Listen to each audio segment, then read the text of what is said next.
Dis quelque chose, Loïc. Hein? Dis quelque chose. Tourne, très bonne soirée.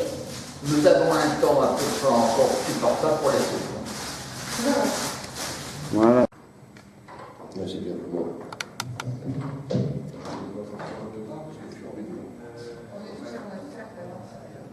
S'il vous plaît, non, il ne faudrait pas lancer à côté du vidéoprojecteur parce que si vous touchez. Auparavant, conseiller régional en Normandie. Gérard de Mélon prendra le micro après la présentation de cette vidéo. Bonne soirée. Bah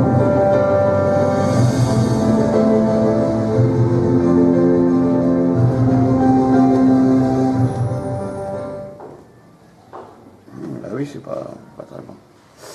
La synchronisation est pas terrible. C'était la dernière séance. Le rideau vient de tomber. Effectivement, c'était la dernière séance de la mandature du Conseil régional sortant. Je suis d'ailleurs devant le Conseil régional, ici à Rennes, symboliquement. C'est la dernière séance sans élus du Front National. Dans quelques semaines, chers amis bretons, un groupe important d'élus du Front National va faire son entrée au Conseil régional de Bretagne. Et cela va tout changer. Cela va tout changer parce que cette assemblée a brillé par une absence réelle d'impact. Constitution du Grand Ouest en mai 2014. Il est donc notre représentant au Parlement européen où il défend avec une très grande ardeur la cause nationale. Je suis heureux aussi de l'accueillir dans cette belle cité de Perros-Guirec, qui est une des stations balnéaires familiales les plus réputées de France, avec sa côte de granit, son mascareux et ses célèbres hortensias.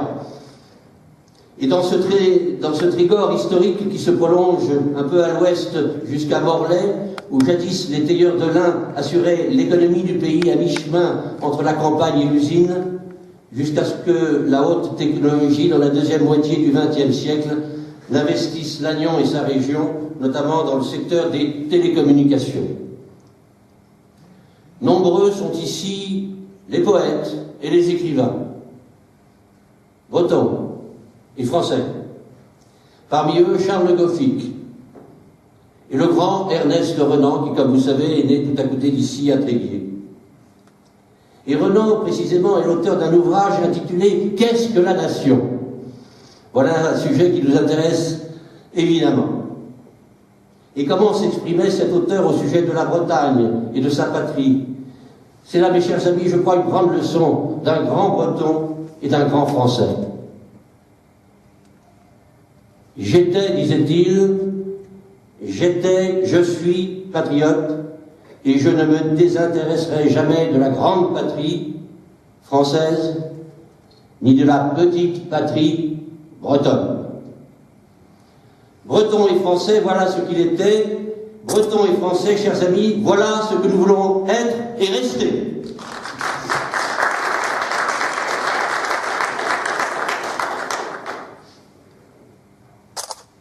On vous l'a dit tout à l'heure, Gilles Penel tient en ce moment un meeting dans sa ville de Fougères, dont il est conseiller municipal et en même temps que conseiller communautaire. Je voudrais le saluer à distance, bien entendu, et saluer également sa vigoureuse campagne qu'il a menée depuis déjà 5 mois et qu'il mène encore, et pas seulement dans les médias, mais également sur le terrain, en sillonnant sans cesse tout le territoire de notre région.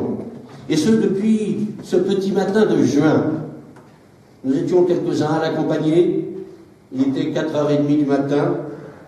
Une jeune ouvrière de la France qui se lève tôt attendait devant l'usine GAD de Josselin qu'on lui ouvre la barrière.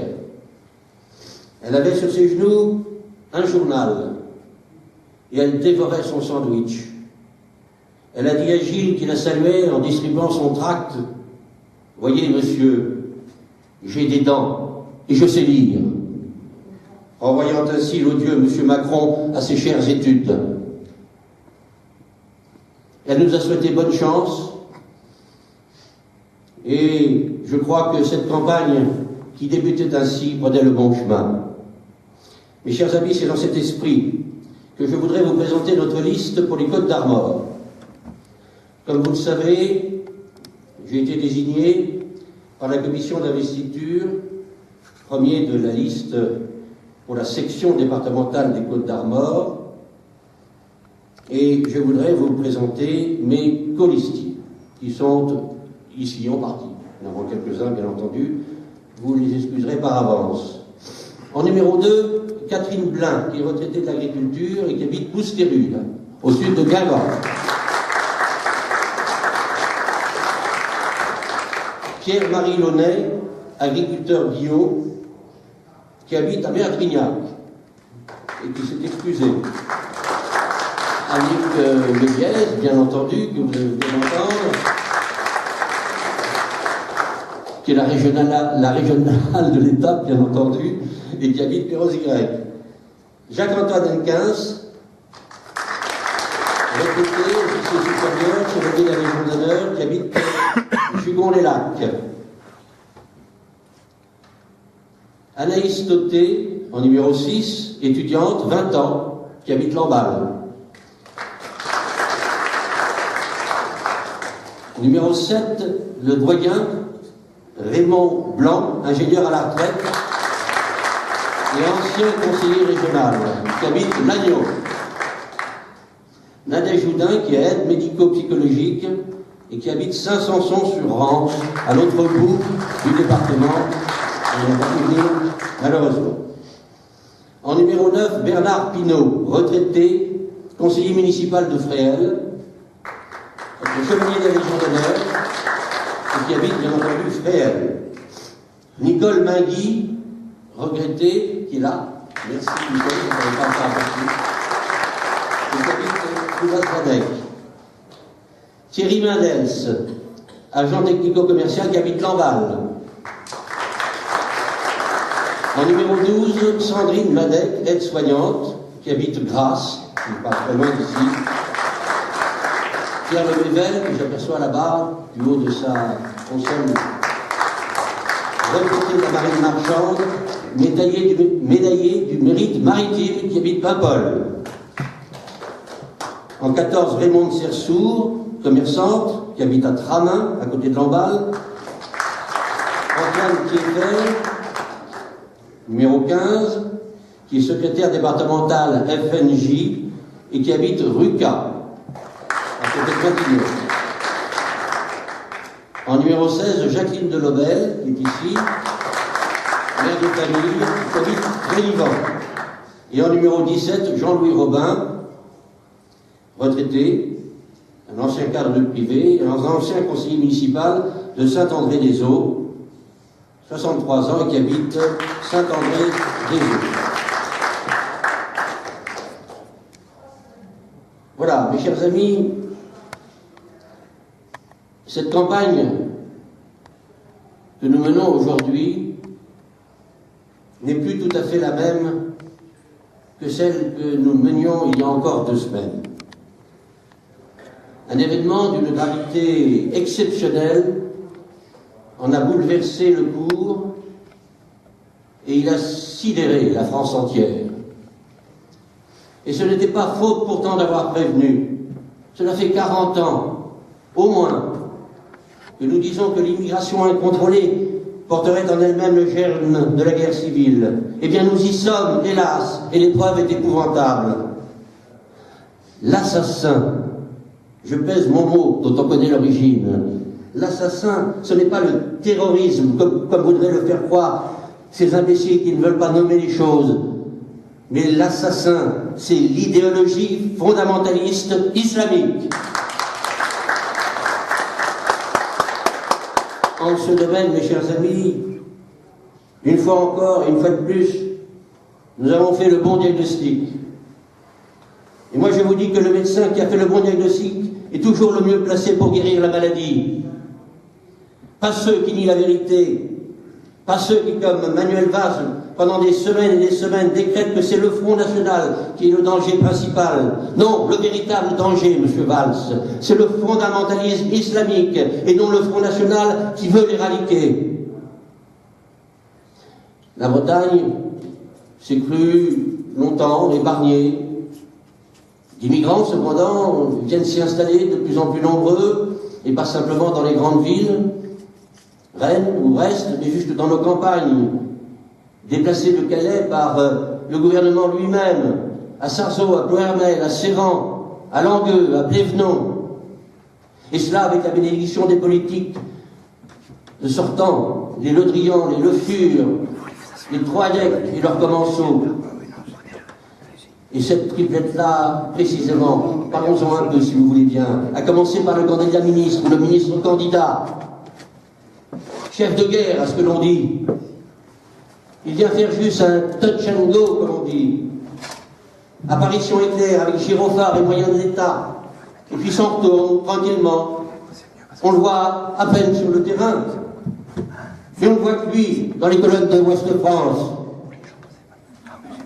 Campagne indigne, que Marine Le Pen elle-même à Vannes qualifiera de lunaire. Et ce brave monsieur Le Fur, le candidat de Nicolas Sarkozy, qui vote à Paris le contraire de ce qu'il dit en Bretagne. Cette fois-ci, les centristes de l'UDI l'ont lâché, purement et simplement, en pleine campagne, c'est le cas de le dire, en lui retirant purement et simplement leur investiture. Le Fur, le gaulliste, victime de la démocratie chrétienne, ce n'est pas nouveau en Bretagne, des profondistes. Et ce troublion de Troadec, usurpateur en tout genre, bonnet rouge encanaillé, autonomiste breton, mais qui veut ouvrir toutes les portes à tous les vents d'immigration et sacrifier la France à l'Europe. Et rassurez-vous, il se ralliera au dernier moment en tendant la sébille à la gauche affairiste à laquelle il appartient. Briand, Le Fur, Troadec, tous complices, tous responsables de la politique du MPS qu'ils ont menée de connivence depuis 40 ans dans notre belle région. Leur bilan est désastreux. Au Conseil régional, comme l'a dit tout à l'heure Gilles Penel, ils se sont accordés sur l'essentiel. Ils ont voté ensemble 80% des délibérations. Leur bilan, c'est la destruction de milliers d'emplois dans l'agroalimentaire, à Gade, à Doubs, dans le bâtiment, dans le petit commerce, dans la pêche. Aujourd'hui encore, on apprend que 2000 chômeurs de plus ont été comptabilisés dans notre région. Leur bilan, c'est une crise agricole sans précédent qui menace gravement les filières de l'élevage breton. L'abandon de nos campagnes au profit des quartiers à forte population immigrée. L'explosion des cambriolages et des agressions à la personne.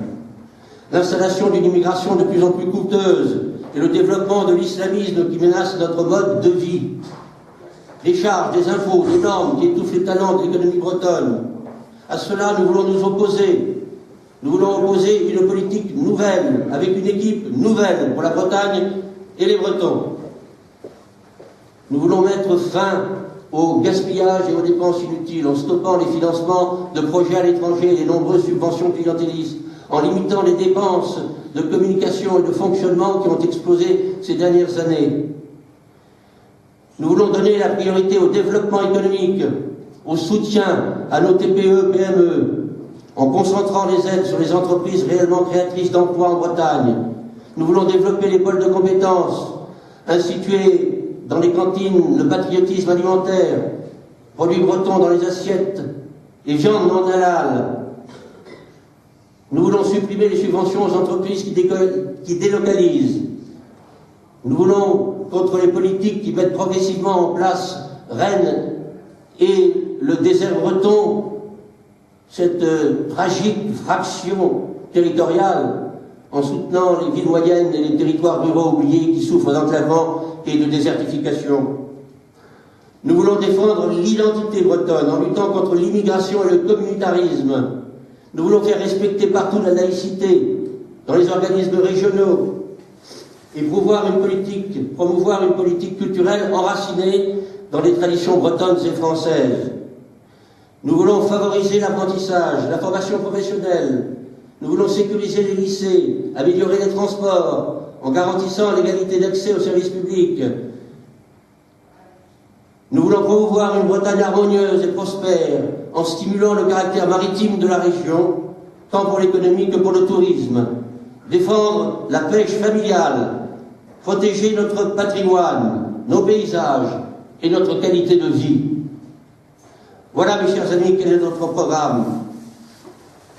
Et Avant de laisser la parole à Gilles Le Breton, je voudrais très rapidement vous lancer un pressant appel à la mobilisation. La situation de notre pays s'aggrave, hélas, à une vitesse effrayante. Et particulièrement la déferlante migratoire sur notre Europe, dont les dirigeants sont les complices, ou pire même, les instigateurs. Nous ne pouvons pas rester seulement dans la lamentation. Nous ne pouvons pas seulement nous contenter de fustiger en pensée ou en parole l'abaissement de notre nation, l'abandon de notre souveraineté, l'immigration déferlante, le risque peut-être d'un génocide par substitution. Non, nous ne pouvons pas seulement nous affliger. Il nous faut agir avec force, avec courage, car demain peut-être, il sera trop tard. Oui, c'est un appel à la mobilisation que je vous lance, et surtout un appel au vote. Le vote est le premier instrument d'action du citoyen sur la vie publique. Votez, chers amis, et surtout faites voter. Notre objectif est bien sûr à terme l'arrivée au pouvoir de Marine Le Pen en 2017. C'est notre espoir, le seul, probablement le dernier. Mais en attendant, il nous faut absolument l'aider là et maintenant, à l'occasion des prochaines régionales, à franchir une étape supplémentaire dans sa marche en avant. Nous avons la chance d'avoir un parti bien organisé qui est en ordre de bataille. Nous avons la chance d'avoir une présidente au plus haut de son autorité. Nous avons la chance d'avoir en Gilles Penel un chef de file régional jeune, expérimenté et talentueux. Je vous demande donc de vous mobiliser, de voter et de faire voter pour la liste conduite par Gilles Penel. Mes chers amis, nous sommes tous attachés à nos racines, à notre mode de vie, ici en Bretagne, à nos clochers, à nos calvaires. Nous sommes attachés à tout ce qui fait ce que nous sommes, notre identité, notre civilisation, nos valeurs, que nous ne voulons pas voir mourir et que nous voulons transmettre à nos enfants. Nous voulons leur transmettre tout simplement ce que nous avons reçu. Alors, il y a certes ceux qui croient et ceux qui ne croient pas, bien sûr.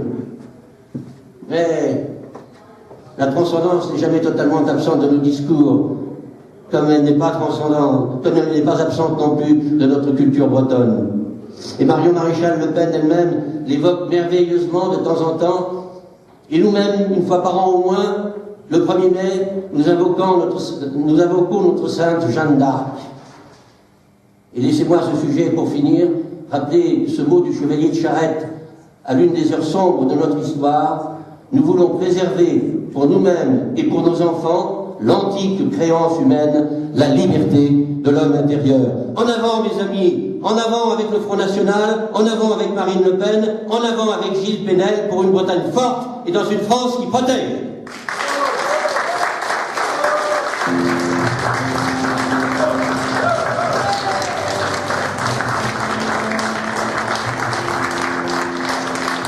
La parole est maintenant à Gilles Le Breton.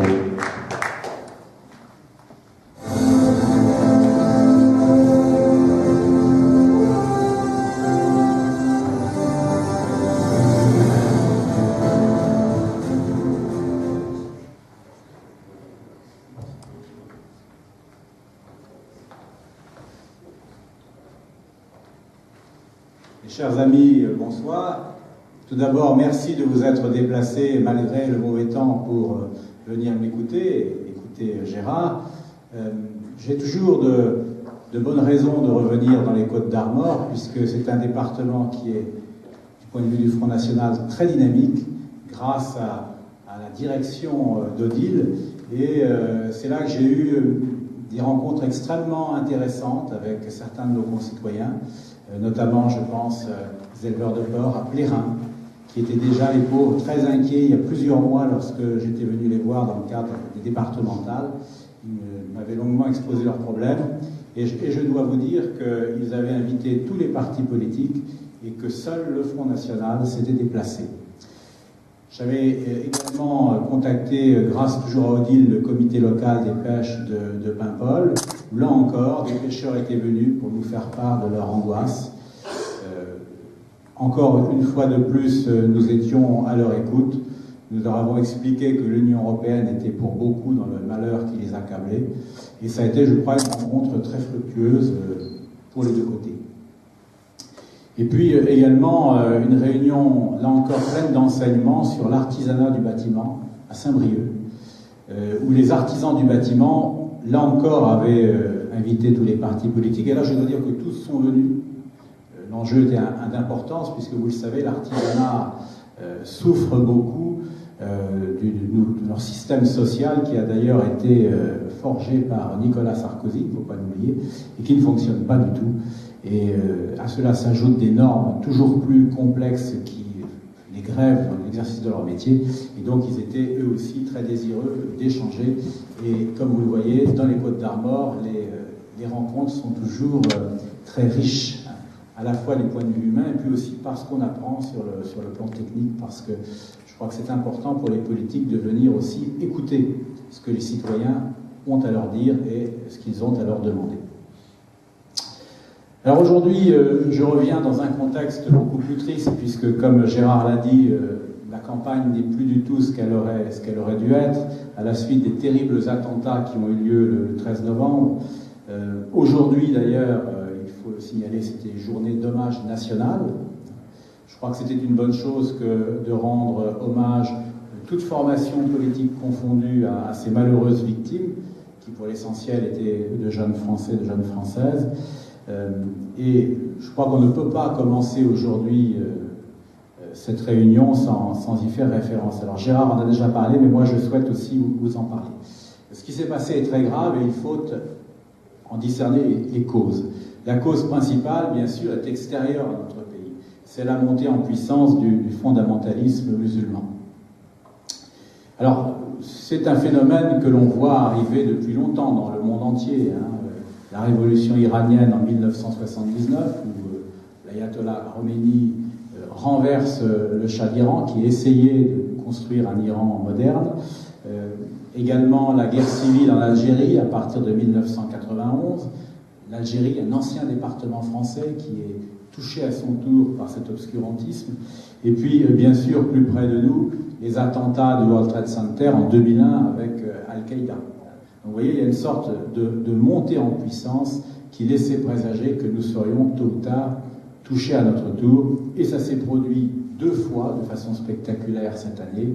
Une première fois en janvier avec les attentats abominables de Charlie Hebdo, et puis là, le comble de l'horreur avec ce que nous avons vécu le 13 novembre. Mais ce fondamentalisme qui a cru ces dernières années, il puise ses sources très loin dans notre histoire. Lorsque l'islam est apparu au 7e siècle, il a eu pendant 300 ans une période de développement intellectuel extraordinaire. Il ne faut pas oublier qu'à l'époque, le monde musulman était en avance culturellement sur le monde occidental, notamment en matière de médecine, d'astronomie, de mathématiques. Et les musulmans étaient en avance. Et puis, il s'est produit, on oublie dans une certaine mesure, éclair ce qui nous arrive aujourd'hui. C'est ce que les musulmans eux-mêmes appellent la fermeture de la porte de l'effort. C'est-à-dire qu'au Xe siècle, ils s'aperçoivent qu'ils développent des écoles de pensée qui prennent leur essor et qui, si on les laisse continuer, risquent de mettre à bas la tradition et la cohésion de la communauté musulmane, de la cohésion de l'Oumma. Et à ce moment-là, la décision est prise, eh bien, d'arrêter l'effort intellectuel. C'est ça qu'ils appellent la fermeture de la porte de l'effort. Et donc, dans ce combat que nous connaissons dans toutes les régions du monde entre la liberté et la tradition, les musulmans au Xe siècle ont choisi la tradition. Nous, en Occident, nous avons fait l'inverse. Nous avons choisi la liberté, en remettant en cause parfois nos traditions, en essayant de trouver un équilibre, mais nous avons choisi ce chemin très courageux de la liberté. Et donc, comme vous le voyez, il y a depuis très longtemps ce risque dans l'islam de renier les valeurs qui sont les nôtres, les valeurs de la liberté. Mais je dois dire qu'il faut aussi être lucide, et ce qui s'est produit a des causes qui sont internes à la France. Car en effet, ce n'est pas par hasard que ces attentats ont lieu en France. Alors que s'est-il passé ? Eh bien, je n'hésite pas à le dire, l'UMPS a une lourde responsabilité dans ce qui nous est arrivé. Et d'ailleurs, je ne suis pas le seul à le penser, nous ne sommes pas le seul à le penser, puisque 2 familles aujourd'hui ont refusé de participer à l'hommage national pour cette raison. Alors quelles sont les causes? La première cause de ce qui nous arrive, c'est évidemment l'ouverture de nos frontières. C'est évident. Le Front National, de ce point de vue, et c'est tout à son honneur, a toujours lutté contre cette folle ouverture des frontières, contre ce système Schengen. Schengen, c'est une croyance stupide qui consiste à croire qu'on peut remplacer avantageusement nos frontières intérieures par des frontières extérieures. Sauf que ça ne peut pas marcher, puisque à l'extérieur de la zone de l'Union européenne, il y a des États qui ne sont pas capables de surveiller leurs frontières. On le voit particulièrement avec la Grèce. Et l'Union européenne, qui est une tête sans corps, comme disait notre Conseil d'État français en 1991, au temps où il était encore lucide, eh bien, l'Union européenne lance comme ça des projets, mais est incapable ensuite d'en assumer les responsabilités. Et l'agence Frontex, qui est chargée d'aider les États à surveiller les frontières extérieures, est totalement incapable d'exercer son rôle. Et ce que je vous dis là, ça n'est même pas méchanceté, hein, c'est un constat, puisque l'actuelle direction de Frontex reconnaît elle-même qu'elle n'est pas capable d'exercer sa mission. Voilà. Donc on a de façon extrêmement imprudente lancé cet accord de Schengen, c'était en 1985, donc vous voyez que ça remonte déjà à loin, et malgré l'échec patent, eh bien, on s'obstine à conserver Schengen. Alors, c'est particulièrement net pour François Hollande, qui a annoncé un contrôle aux frontières intérieures, mais juste à titre provisoire, donc on va tout réouvrir ensuite. Combien d'attentats faudra-t-il avant qu'on comprenne qu'il faut récupérer le contrôle de nos frontières intérieures? Et c'est le cas de Nicolas Sarkozy aussi. Sarkozy qui, comme d'habitude, essaye de ménager la chèvre et le chou, puisqu'il était à la tête d'un parti tellement hétéroclite qu'il n'arrive plus à décider quoi que ce soit, et qui nous propose un Schengen 2. Un Schengen 2. Mais enfin, nous n'en sommes plus à ces demi-mesures. Il faut voir la réalité en face, il ne faut pas de Schengen du tout. Alors la dernière lubie de l'Union européenne, qui quand même, il faut lui reconnaître cette qualité, ne manque pas d'habileté, c'est d'essayer de sauver Schengen en nous vendant un système qui en est le complément. En réalité, c'est le système PNR. Ce fameux système qui consiste à ficher tous les passagers d'avion. Ne vous y trompez pas. Ce n'est pas avec ça qu'on va lutter efficacement contre le terrorisme. Ce n'est pas en fichant des millions de personnes dont on sait que 99,9% d'entre elles ne sont pas des terroristes. Donc ce n'est pas en perdant son temps à juger comme ça, à ficher comme ça les gens en masse, qu'on va lutter contre le terrorisme. La vraie lutte contre le terrorisme passe par des mesures beaucoup plus ciblées, qui consistent à renforcer nos services de police et de renseignement, qui consistent à rétablir nos frontières et qui consistent bien sûr à collaborer entre services de renseignement pour s'échanger les fiches que l'on a sur les terroristes que l'on a repérés et ainsi permettre de les arrêter au plus vite. Mais le chemin que l'on a poursuivi avec PNR, c'est une voie sans issue. Alors pourquoi, puisqu'on sait d'avance que ça ne sera pas efficace, pourquoi s'oriente-t-on vers cette mesure? Et pour une raison très simple, c'est que PNR, c'est un moyen de renforcer Schengen. Le PNR, c'est un système européen de fichage de passagers d'avion, donc qui repose sur l'idée qu'il n'y a pas de compétence des États pour contrôler les frontières intérieures. Schengen, c'est l'absence de contrôle physique aux frontières des gens qui passent, et le PNR, c'est l'absence au niveau des frontières nationales, eh bien, de tout contrôle. On confie cela à l'Union européenne. Donc il ne faut pas se laisser berner. C'est d'autant plus grave, cette fausse route, que ce fichage de masse doit être mis en relation avec la loi renseignement qui a été votée en juillet 2015. C'est une loi dont on n'a pas beaucoup parlé, les journalistes ont peu parlé, et qui est pourtant extrêmement grave elle aussi. Elle consiste à permettre au Premier ministre, qui décide seul, après avis d'une commission mais qui n'a qu'un avis consultatif, eh bien ça permet au Premier ministre de décider de placer n'importe lequel d'entre nous sous surveillance. Et pour quel motif? Et pour des motifs très vagues, comme motif de sécurité nationale ou encore d'intérêt de notre politique étrangère. Comme vous le voyez, chacun d'entre nous est susceptible d'être surveillé avec une telle loi. Et donc on fait fausse route. Hein. Ce n'est pas en votant ce genre de surveillance de masse qu'on va cibler les véritables terroristes, ceux qui ont tué le 13 novembre, étaient tous fichés déjà. On les connaissait très bien. Mais le tout, c'est d'organiser leur surveillance. Ce n'est pas d'embêter M. Dupont ou M. Durand, dont on sait qu'ils ne feront jamais rien. Donc Schengen, première cause de ce qui est arrivé. La deuxième cause, c'est la déstabilisation d'États qui auraient pu constituer des boucliers contre le fondamentalisme. Je pense naturellement à la Libye. En 2011, le président Sarkozy a pris la malheureuse initiative de renverser le régime du colonel Kadhafi, en excédant d'ailleurs le mandat qui lui avait été donné par l'ONU. Le mandat qui lui avait été donné par l'ONU n'était pas de renverser ce régime, c'était de l'empêcher de massacrer un certain nombre de civils. Eh bien, le résultat, on le voit aujourd'hui, c'est qu'à la place du colonel Kadhafi, nous avons des fondamentalistes, puisque la Libye est un État qui s'est littéralement écroulé. Et Kadhafi, lui, il avait évidemment beaucoup de défauts, je ne suis pas en train de vous dire que c'était un saint, mais il jouait pour nous le rôle de bouclier, il luttait contre le fondamentalisme. Donc on s'est en quelque sorte tiré une balle dans le pied.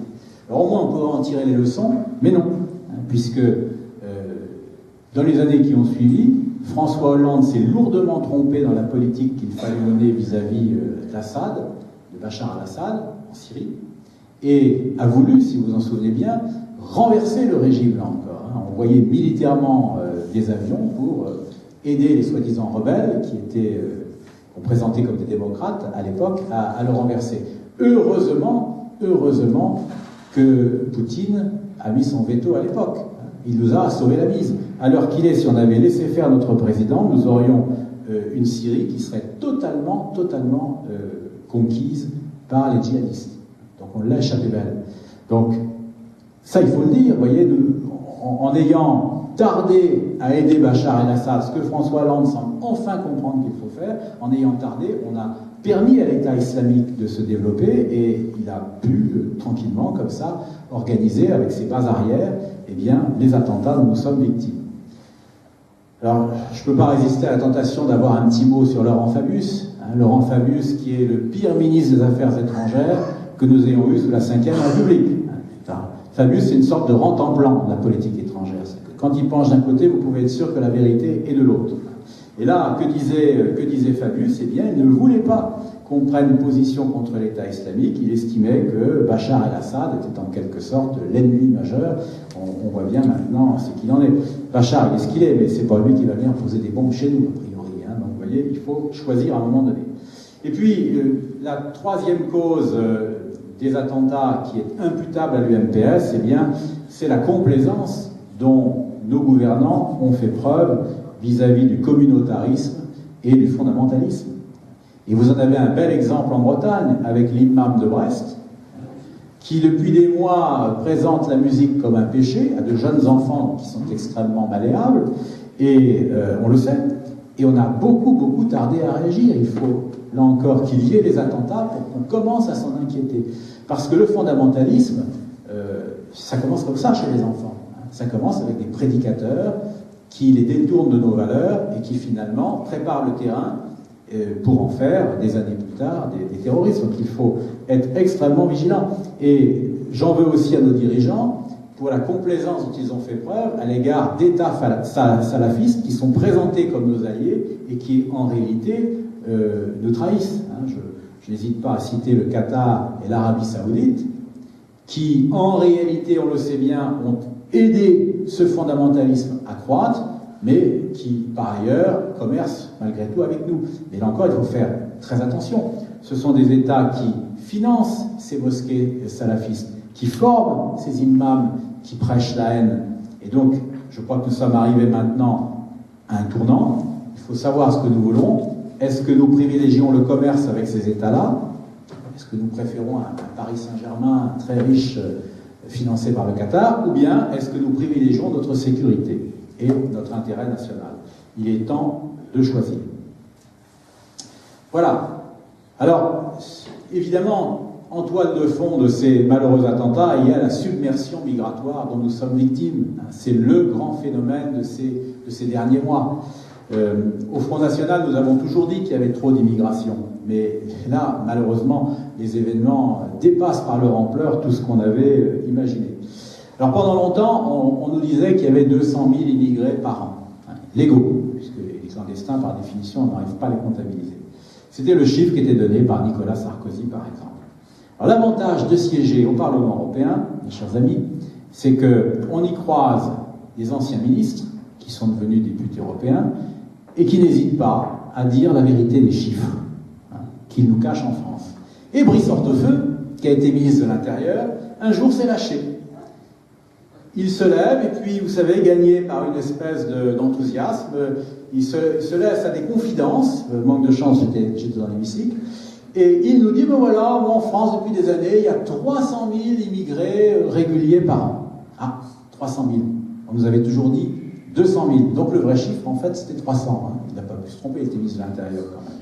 Voilà, donc ça c'est intéressant, ça vous montre que même avant la submersion migratoire là, que nous connaissons, il y avait déjà beaucoup plus d'immigration que ce qu'on voulait bien nous dire. Alors maintenant, eh bien, les chiffres, là encore, on a peine à les connaître, mais ils sont effrayants. Il est absolument certain que rien qu'en 2015 est arrivé plus d'1 million d'immigrés en Allemagne, rien qu'en Allemagne. Nous en sommes sûrs car Mme Merkel avait ouvert grand ses bras aux immigrés, de façon totalement irresponsable, mais j'y reviendrai dans un instant, pour dire qu'elle avait de la place pour 800 000 immigrés, et elle a évidemment rétabli le contrôle à ses frontières, parce que très rapidement, elle était entre 1 million, c'est le chiffre bas, et 1,5 million, c'est le chiffre haut de la fourchette que l'on donne maintenant. Donc elle a été à son tour submergée. Mais pourquoi a-t-elle fait cet appel d'air? C'est pas seulement pour des considérations humanitaires, hein. C'est que le patronat allemand lui avait demandé de faire ce geste. Parce que, par rapport à nous, l'Allemagne a un très grave problème, qui est un problème démographique, qui est abordé régulièrement, il faut le savoir, au Parlement européen. Ça inquiète tout le monde. Et il va y avoir un déficit de, très exactement, de 50 millions de personnes à l'horizon 2060. Et lors d'une réunion à laquelle j'ai assisté, où il y avait le commissaire à l'immigration, M. Avramopoulos, et bien Avramopoulos a rappelé ces chiffres et a dit, voilà, la solution, c'était une réunion sur l'immigration. C'est intéressant. Hein. Il commence à nous parler des problèmes démographiques de l'Allemagne. Il va manquer 50 millions à l'horizon 2070. Et où veut-il en venir? Eh bien, il y a une solution, c'est de faire venir des immigrés et particulièrement, c'est ce qu'il préférerait, les jeunes hommes en âge de travailler.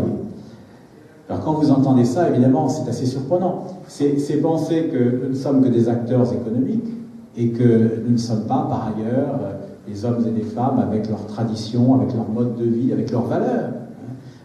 L'aspect économique n'est pas tout, c'est ce qu'on a envie de le rappeler. Et l'ultralibéralisme a tellement contaminé les esprits en Europe que, vous voyez, on en arrive à tenir des raisonnements aussi stupéfiants. Donc voilà, le chiffre, il nous a été donné par M. Avramopoulos. Marine l'a immédiatement repris quand je lui ai communiqué, puisque c'était dans une commission, nous étions qu'une vingtaine de députés, donc ils se croyaient, vous savez, ils sont drôles les eurocrates, ils n'ont pas compris que nous sommes là.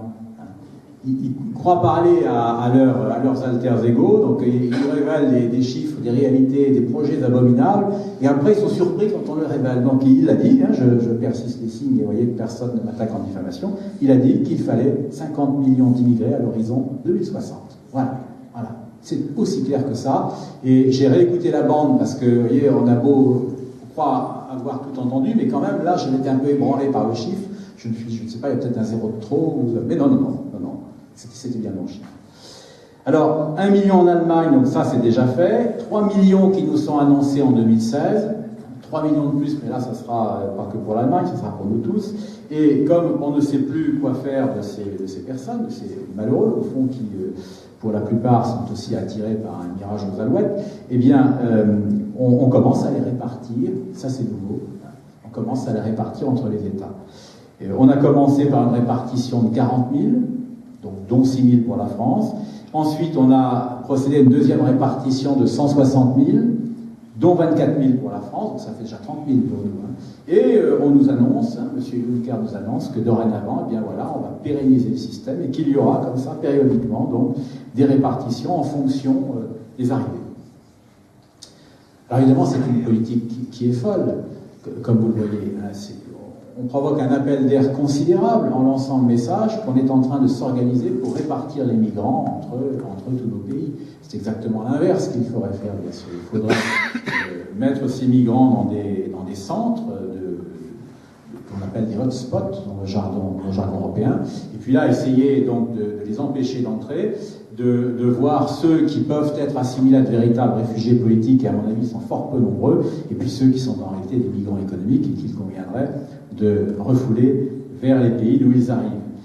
Alors les hotspots, justement, dans l'affolement de ce qui nous arrive, l'Union européenne est en train d'en faire. Mais je peux vous dire que ça ne marche pas du tout. Ça ne marche pas du tout. On essaye d'en mettre en place en Italie et en Grèce pour commencer, puisque c'est là qu'il y a les problèmes les plus graves, mais on n'y arrive pas du tout, et en particulier en Grèce, faute de moyens, c'est un échec total. Un autre système qu'on est en train d'imaginer pour essayer quand même de freiner cette immigration, et c'est aussi sous l'impulsion de vos députés européens Front National, hein, le fait qu'on soit là, ça leur met quand même la pression. Ils savent très bien que l'opinion publique est très attentive maintenant à ce qui se passe. Et donc, ils sont en train d'élaborer une liste de pays sûrs. Une liste de pays sûrs, c'est-à-dire des pays vers lesquels on pourra refouler ces immigrés. Et j'ai réussi à me faire nommer comme l'un des 3 ou 4 rapporteurs qui sont chargés de ce dossier. Ça sera normalement, nous allons en parler normalement la semaine prochaine si la session de Bruxelles est maintenue, puisque en raison du terrorisme, des risques terroristes, il est possible que ça soit annulé. Mais normalement, c'est la semaine prochaine. Et donc, ce que je compte faire, c'est proposer une liste très longue, évidemment, car plus cette liste de pays sûrs sera longue, plus nous aurons des facilités à refouler les migrants qui arrivent. Alors, moi, j'ai eu l'idée tout simplement de regarder les listes de pays sûrs qui existent dans les 28 pays membres de l'Union européenne, puisque chaque pays a pratiquement sa liste maintenant. Et puis, en opérant des recoupements, en essayant de les mettre bout à bout, eh bien, je crois qu'on peut arriver assez facilement à une liste d'une 30aine de pays, hein, en dehors de l'Europe, bien entendu. Et donc, ce serait bien pour nous, puisque si on arrivait à faire admettre le principe d'une telle liste, on pourrait refouler très facilement les migrants. Mais ça sera très dur, puisque c'est une socialiste qui s'est vue confier la mission principale d'élaborer cette liste. Donc ça promet de belles bagarres. Ce qu'on a imaginé aussi, vous le savez bien, mais ça va être très coûteux, c'est de payer les pays de départ pour qu'ils gardent les immigrants. Alors c'est en train d'être fait avec la Turquie, où on propose, alors comme d'habitude, nous abordons malheureusement cette négociation en position de faiblesse, donc l'Union européenne a accordé à la Turquie beaucoup trop d'avantages. Alors ces avantages, les voici, il y en a 3. D'abord 3 milliards d'euros. On voulait 1, mais les Turcs ont dit non, je veux 3. On va lâcher 3, il ne faut pas se faire d'illusions. Des visas donnés très facilement aux citoyens turcs. Ils sont quand même 75 millions. Hein. Vous voyez, je me demande si on fait une bonne affaire. Ils ont 2 millions de réfugiés chez eux. Pour leur persuader de garder leurs 2 millions de réfugiés, on donne des visas potentiellement à 75 millions de Turcs. Bon. Et puis, troisième élément, eh bien, on relance le processus d'adhésion de la Turquie à l'Union européenne. Si, je vous assure. Si. Et d'ailleurs, ce n'est pas qu'une promesse, hein, parce que moi, je vois passer... En réalité, ce processus d'adhésion n'a jamais été interrompu, il faut que vous le sachiez. Hein. Moi, je vois passer depuis 18 mois que je siège, de temps en temps, comme ça, des déclarations d'intention, des morceaux de chapitre de l'adhésion qui sont votés. Alors, on dit toujours, non, mais bon, il y a quand même la Turquie pose trop de problèmes, il n'y a pas question de ça, mais je constate que le processus avance. Donc, c'est qu'il en est question tout de même. Et là, maintenant, il en est tout à fait question. Hein. Erdogan n'est pas fou, il fait monter la pression. Alors, c'est quand même scandaleux parce que moi, la Turquie, je l'ai personnellement un peu dans le collimateur. Hein. Dès qu'on veut bien me donner 30 secondes ou 1 minute de temps de parole au Parlement, souvent, c'est pas plus d'1 minute. Hein. Marine, on lui donne 4 minutes, mais c'est vraiment en tirant sur notre temps de parole à nous. Hein. Parce que sans ça, nous, du coup, on parle plus. Enfin bon, Marine, c'est plus important parce qu'évidemment, elle a un écho médiatique considérable. Mais qu'est-ce que je dis dans mes minutes? Par-ci, par-là, eh bien, j'attaque la Turquie. Alors au début, c'était très mal vu. Alors maintenant, évidemment, quand même, avec ce qui s'est passé, tout le monde commence à s'inquiéter un peu. Parce que la Turquie joue un double jeu, on le voit bien, avec Daesh. C'est soi-disant notre allié au sein de l'OTAN, mais la Turquie fait tout à l'heure actuelle pour empêcher la coalition internationale de se mettre en place pour liquider l'État islamique, et notamment le liquider en Syrie. Et l'avion russe abattu, c'est une provocation turque pour faire voler en éclats cette coalition internationale. On vous dit que l'avion russe a violé les frontières de la Turquie. Bon, il est peut-être passé légèrement quelques mètres au-dessus du territoire turc, mais soyons sérieux, tout le monde sait bien que cet avion ne présentait aucun danger pour la Turquie, puisqu'il allait précisément bombarder Daesh en Syrie. Donc la riposte de la Turquie est disproportionnée par rapport à la réalité de la menace. Donc en réalité, qu'est-ce que ça cache? C'est la volonté de créer un incident diplomatique pour persuader Poutine de ne pas collaborer avec la coalition occidentale qui est en train de se mettre en place. Alors moi j'ai la plus grande admiration, je le dis carrément, pour le président Poutine, et je pense qu'il ne va pas tomber dans un piège aussi grossier, évidemment. Il va probablement décider de collaborer avec les États-Unis et la France, puisque enfin nous nous réveillons. Autre liste, il y a évidemment beaucoup de raisons d'espérer. Il faut absolument gagner en 2017, c'est ce que je ne cesse de répéter. Nous avons une chance réelle de triompher parce que face à nous, il n'y a personne de très crédible. François Hollande s'imagine qu'il peut encore être réélu, cet homme-là, il ne vit pas dans le même monde que nous. Moi, écoutez, je vous assure que c'est vrai, je n'arrête pas de croiser des électeurs socialistes qui viennent me dire à moi, y compris dans le milieu enseignant, « Oh ben qu'est-ce que je regrette d'avoir voté pour François Hollande ?» Je dis « Ah oui, à qui dites-vous Et s'ils viennent me le dire à moi, c'est que peut-être ça commence à... vous voyez, on commence à réfléchir mieux.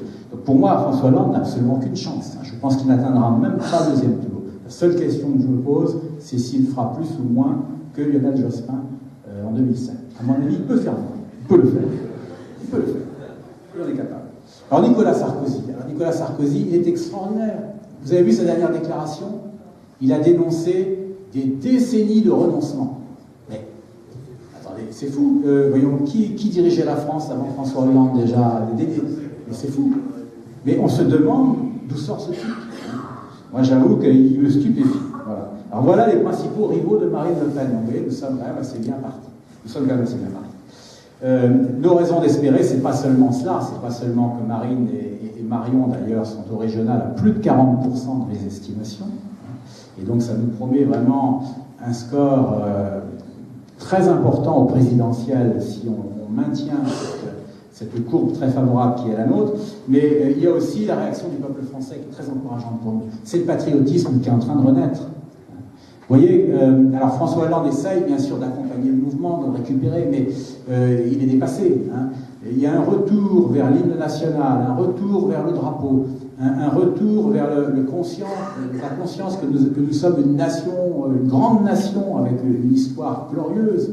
On est en train de rompre avec toutes les erreurs justement des décennies passées où on ne cessait de dire que la France est un petit État qui ne pouvait rien faire tout seul, etc. Constamment à essayer d'explorer les erreurs que nous avions pu commettre dans notre passé, cette repentance perpétuelle, c'est assez. Et là, on est en train de tourner le dos à ça. Et ça veut dire que sur le plan idéologique, nous avons gagné. Nous avons gagné. Les valeurs que nous défendons, les valeurs du patriotisme, les valeurs de la nation, elles sont en train de gagner l'ensemble de notre peuple. Et donc, ça c'est très encourageant parce que une victoire politique commence toujours par la victoire idéologique avant de se traduire par la victoire électorale.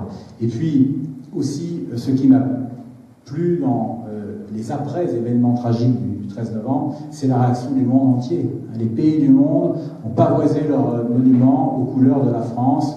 Partout, on a entendu la Marseillaise. C'était très, très émouvant d'entendre la Marseillaise à Wembley, par exemple, chantée par les Anglais, vous vous rendez compte? À qui l'aurait dit?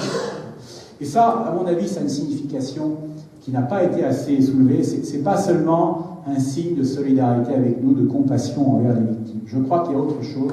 Je crois que c'est un signe de respect envers notre nation, qui est ressentie comme étant une grande nation. Et cet hommage avait aussi cette dimension. La France est une grande nation. Elle a éclairé comme l'histoire du monde. Et c'est parce qu'elle est une grande nation qu'elle a été attaquée par les terroristes qui, eux, l'ont très bien compris. Eh bien, je crois que cette réaction du monde va nous aider, nous encore, à prendre conscience que nous devons maintenant reprendre en main notre souveraineté pour nous sortir d'affaires. Et c'est ce que nous allons faire, d'abord en marquant une étape importante vers la conquête du pouvoir lors des régionales. Nous allons avoir effectivement beaucoup d'élus, et notamment ici en Côte d'Armor, derrière Gérard de Mélon, et ensuite au présidentiel en 2017, où j'en suis sûr, avec notre chef, avec notre chef Marine Le Pen, nous allons y arriver. Merci à tous.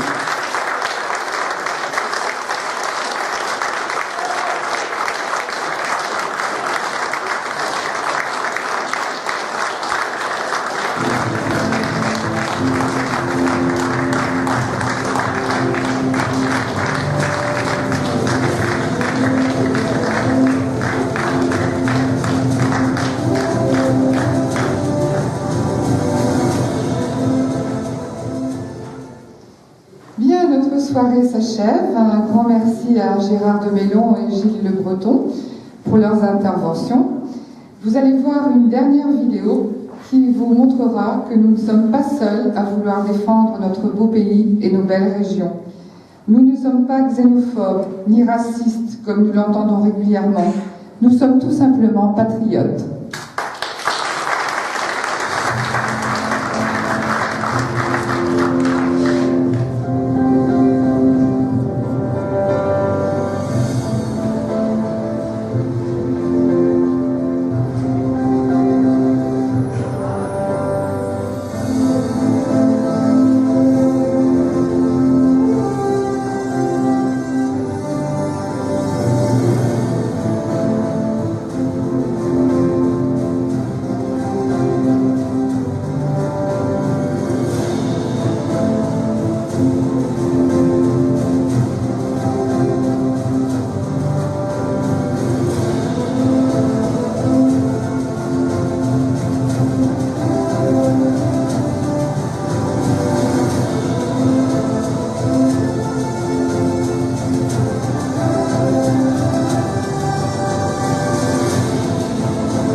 L'espérance est un risque à courir.